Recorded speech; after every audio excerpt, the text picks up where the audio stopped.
तुम करो तो रासलीला और हम करें तो कैरेक्टर ढीला। बीजेपी की राजनीति को इस लाइन से बेहतर नहीं समझा जा सकता। जब विपक्ष किसी विदेशी नेता से मिलता है तो देशद्रोह के सर्टिफिकेट बांट दिए जाते हैं, इंटरनेशनल कहा जाता है। लेकिन जब बीजेपी के दफ्तर में चीन की कम्युनिस्ट पार्टी के नेताओं के लिए रेड कारपेट बिछे हों तो उसे डिप्लोमेसी कहा जाता है। प्रधानमंत्री मोदी कहते थे अब चीन को लाल आंख दिखाएंगे, वो इलेक्ट्रिक वाली। गलवान के बाद देश को यही भरोसा दिलाया गया था कि अब चीन से कोई नरमी नहीं बरती जाएगी, कोई समझौता नहीं होगा और भारत स्ट्रिक्ट दिखेगा। लेकिन ये तस्वीर कुछ और गवाही दे रही है।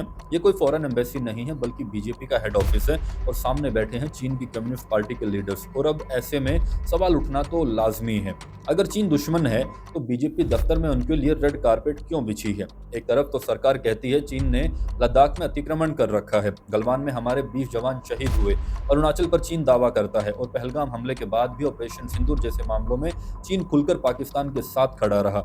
और दूसरी तरफ बीजेपी नेताओं की चीन की पार्टी के लीडर से मुस्कुराती हुई मीटिंग।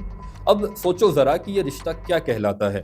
सरकार सफाई देती है कि यह डिप्लोमेटिक बातचीत है, पार्टी टू पार्टी संवाद है, मतलब इसमें मोदी जी का कोई रोल नहीं है।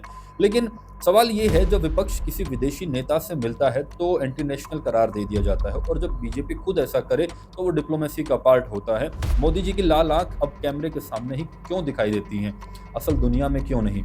ये थोड़ी हैरान करने वाली बात है कि चुनाव के वक्त राष्ट्रवाद और सत्ता में आते ही सौदेबाजी। तस्वीरें झूठ नहीं बोलती। लाल आंख की बात करने वालों ने अब चीन के लिए रेड कारपेट बिछा दी है और यही है बीजेपी का डबल स्टैंडर्ड। आप इस बारे में क्या सोचते हैं, हमें कमेंट करके जरूर बताइए।